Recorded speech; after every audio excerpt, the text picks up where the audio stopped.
Now let's study another topic, that is motion of a charged particle in a uniform magnetic field.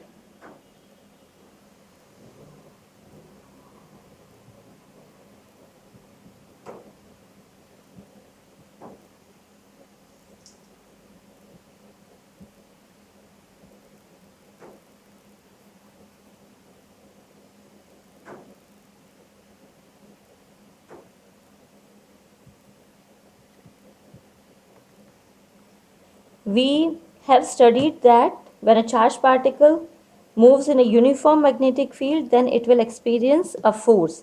And if the charged particle moves in parallel or anti-parallel direction with magnetic field, then the force experienced by the charged particle will be zero. That is,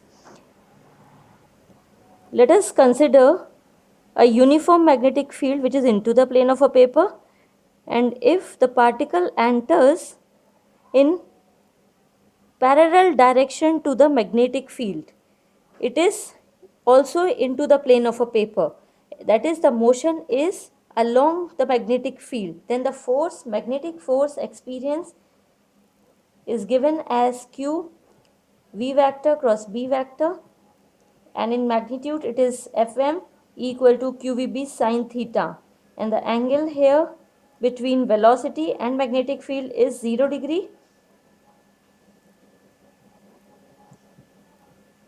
Or if the particle moves anti-parallel to the magnetic field, that is 180 degree, then force experienced by the charged particle will be 0, thus the particle will remain undeflected with the effect of magnetic field, and the force experience is 0.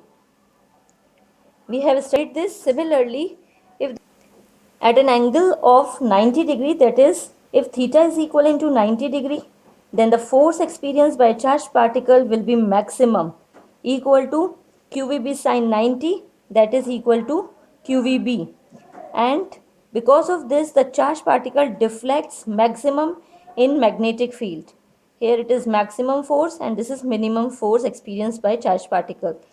Now let us suppose if the charged particle is entering perpendicular to the magnetic field, let us in this way, that if it is into the plane of a paper magnetic field, then the charged particle is moving perpendicular to the magnetic field, and then thus the force experienced is in the left direction. All three are perpendicular to each other and the maximum force experienced by a charged particle. Thus the maximum force experienced acts as a centripetal force and equal to centripetal force. The magnetic force is qvb. Fm acts as required centripetal force and it is equal to qvb. If small m is the mass of a charged particle and this is the radius of a circle, then the centripetal force is equal to mv square by r. By this we can calculate the radius of a circle. Therefore radius of circle is equal to mv square by qvb, or it is equal to mv by qb. That is, the radius of circle is directly proportional to the mass and speed of a particle and inversely proportional to the magnitude of charge and magnitude of magnetic field of a charged particle. Radius of a circle can also be written as v by q by m into magnetic field, where q by m is the specific charge of a particle. Now the angular frequency of a charged particle when performs a circular motion, angular frequency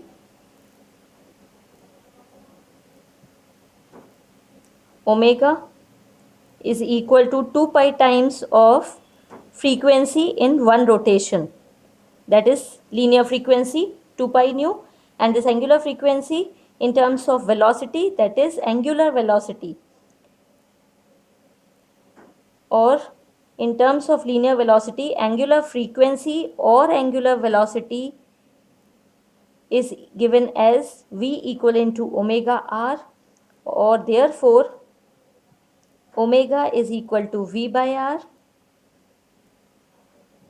r is equal to mv by qb. Therefore, put the value,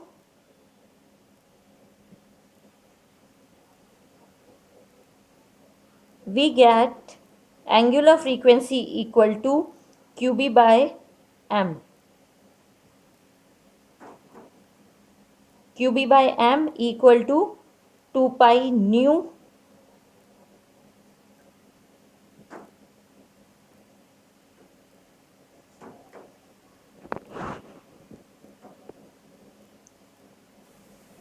equal to omega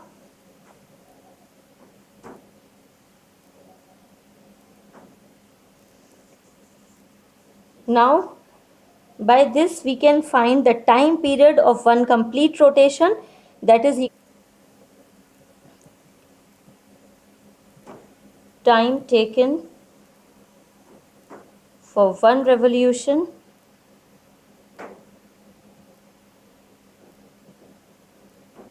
is, as we know that time is 1 by frequency, and as angular frequency is given as 2 pi nu. Nu is 1 by t. Therefore, t is 2 pi by omega. As omega is equal into qb by m,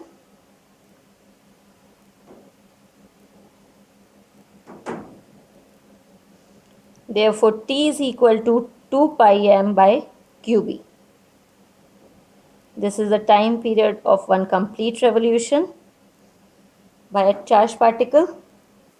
Here we can note that time period does not depend on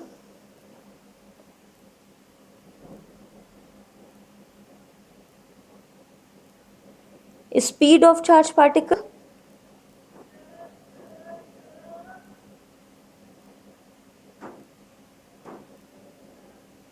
as well as radius of a circle.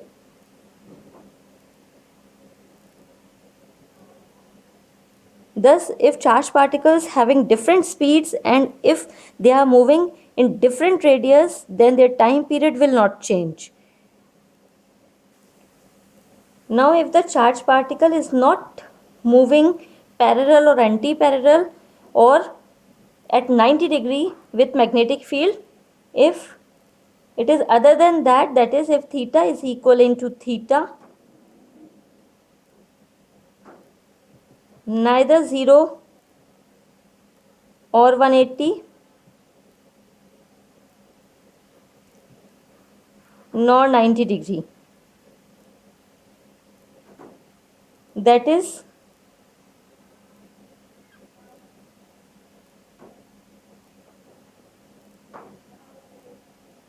if magnetic field is along x direction and velocity of a charged particle is making an angle theta with the magnetic field, then if we will split this velocity into two components, then their perpendicular component is perpendicular to the magnetic field and it is equal to v perpendicular equal to v sine theta,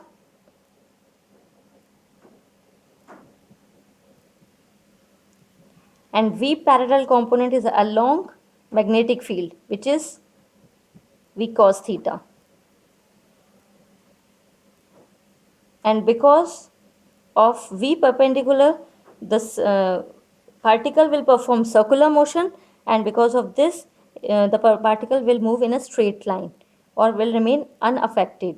Then if it is tilted at an angle theta, then the particle will perform an helical motion.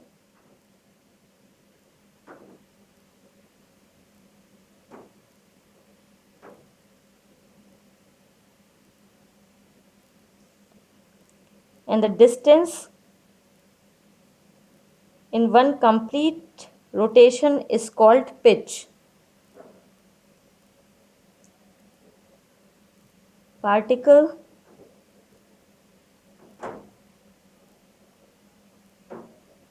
performs helical motion.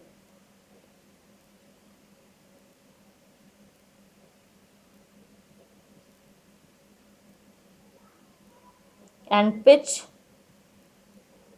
of helix is the distance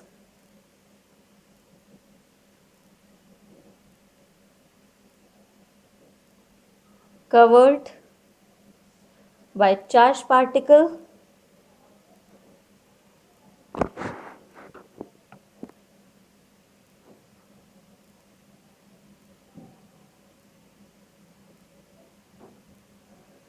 along the constant component of magnetic field, that is V cos theta, along the direction of magnetic field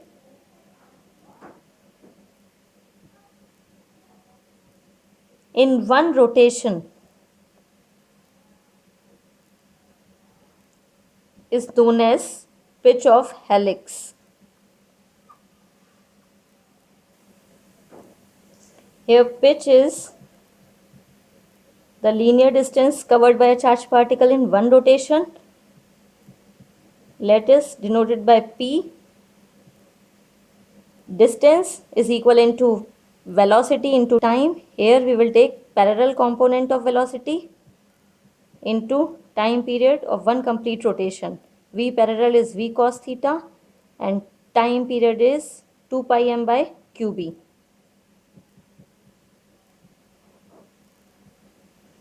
Therefore, pitch is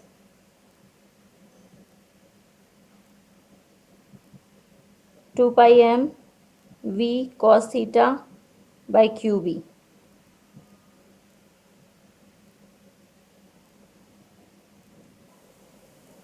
Now let's study another topic, that is motion of charged particle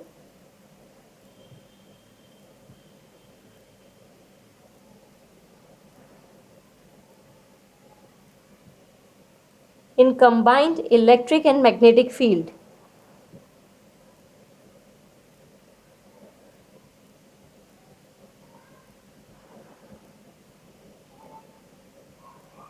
We know that when the charged particle moves in electric and magnetic field, it will experience force by both the fields. Now, let us suppose electric field, magnetic field and velocity of a charged particle are perpendicular to each other.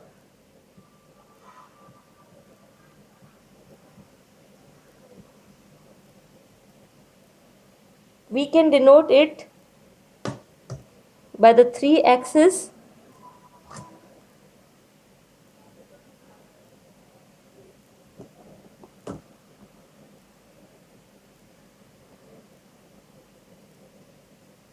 let x-axis represents the velocity of a charged particle, electric field is represented by y-axis and magnetic field is represented by z-axis. Thus, the force experienced by charged particle because of electric as well as magnetic field is given by Lorentz, that is equal to Q E plus V cross B, or it can be written as F electric force plus F magnetic force. Give it equation number 1.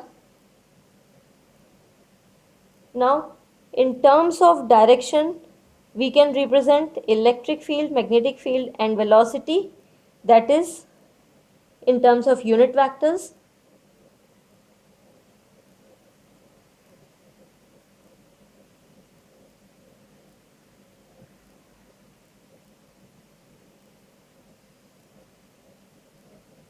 Electric field can be written as its magnitude and unit vector, that is j cap.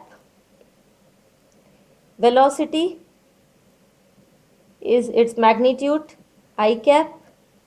Magnetic field is magnitude and k cap.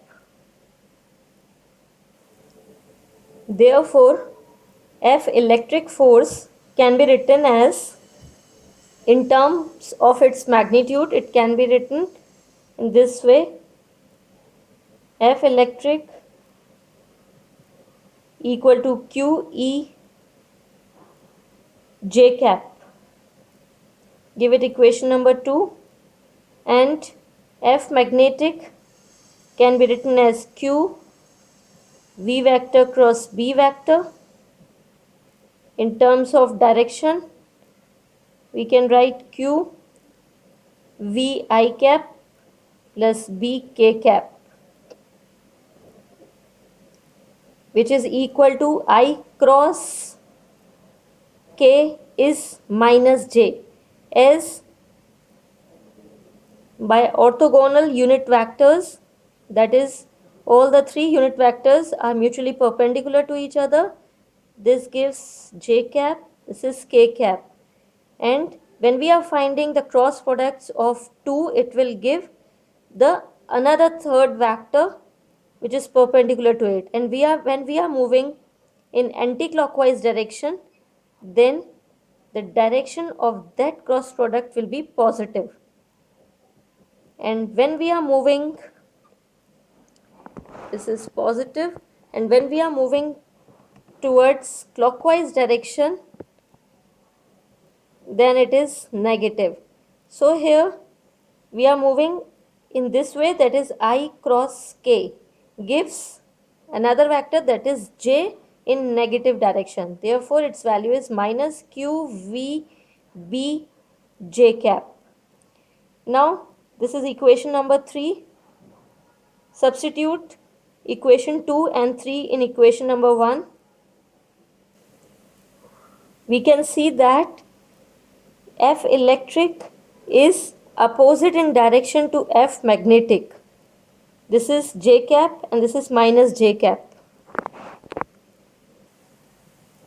Substitute equation number 2 and 3.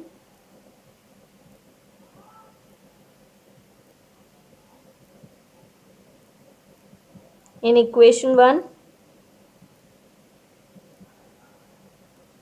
F is equal to Q E J cap minus QVB minus J cap. So here we can see that electric force and magnetic force are opposite in direction. This is equation number 4.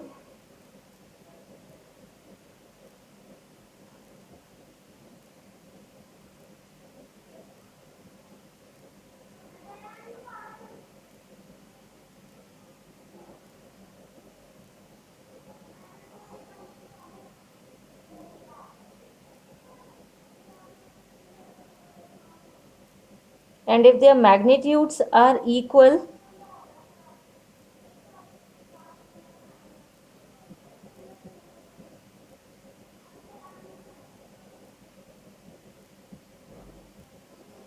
now let us suppose if their magnitudes are equal, then the force experienced by a charged particle will be 0. Therefore, if magnitudes of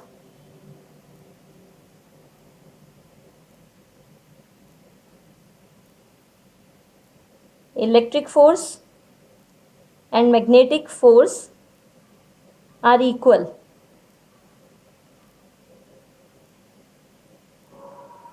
then the force experienced by a charged particle is equal to 0.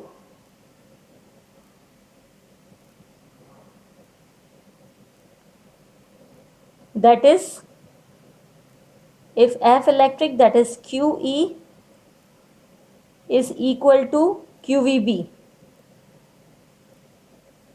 then the velocity of a charged particle is the ratio of electric field to the magnetic field. And here we can see that if their magnitudes are equal, for that particular condition, the force experienced by a charged particle is zero. So this is the velocity of that particular charged particle out of the beam of particles which are moving in a crossed electric field, electric and magnetic field. Crossed electric and magnetic field means perpendicular electric and magnetic field. That is, let's see, V is equal into E by B. Give it equation number 5.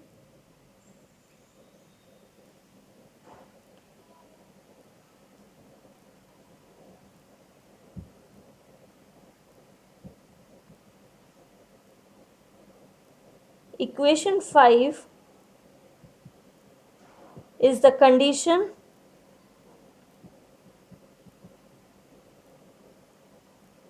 of a particular charged particle.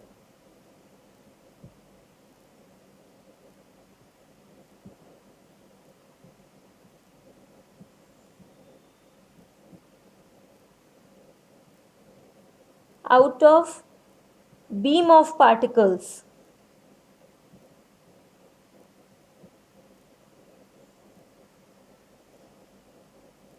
Particular charged particle is moving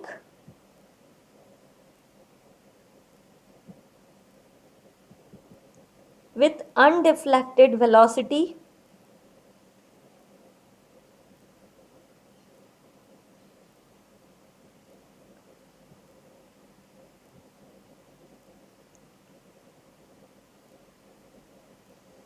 when pass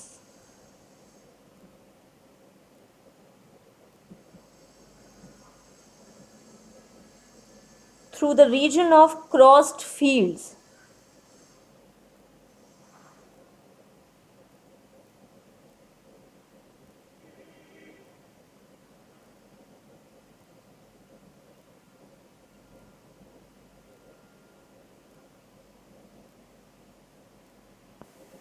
Here crossed fields are called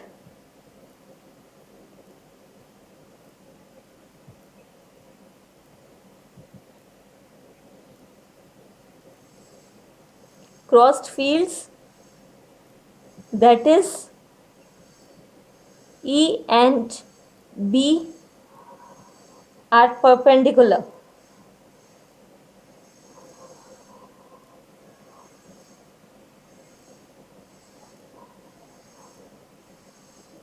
These cross fields are acts as velocity selector or called velocity selector. What does it mean? That is, let us suppose if there is a crossed, that is into the plane of a paper, magnetic field, and perpendicular to it, that is perpendicular to magnetic field, electric field is represented in this way. Now if a beam of charged particles having some different velocities are passing perpendicular to the crossed fields, then these crossed fields will allow those velocities or those particles which have some particular velocity and which will pass undeflected.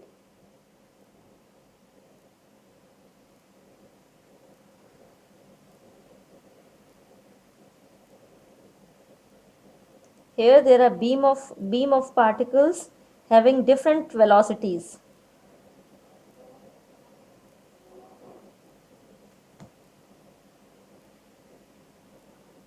Thus, we have studied that if the charged particles, many charged particles are moving in a crossed electric and magnetic field, then the crossed field, that is the velocity selector, will select a particular velocity which will remain undeflected when passed through the crossed field.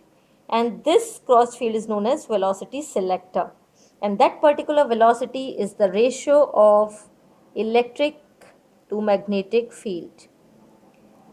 Now, this method was given by J.J. Thomson.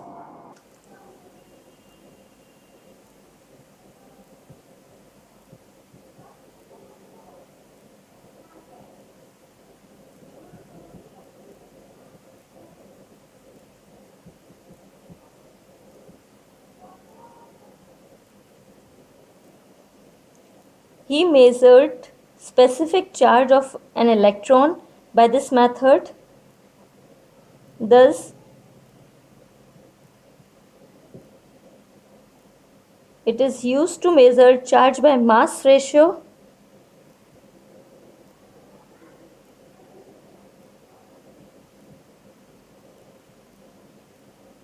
that is specific charge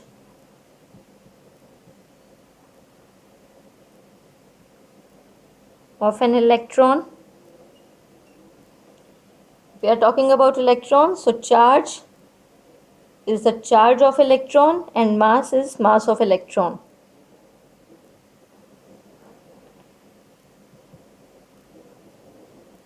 And this method is also used in a device known as mass spectroscope. That is, mass spectroscope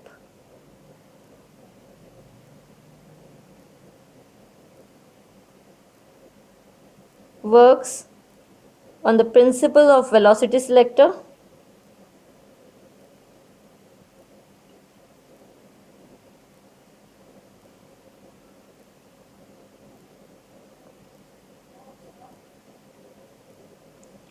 And it separates ions according to their charge by mass ratio.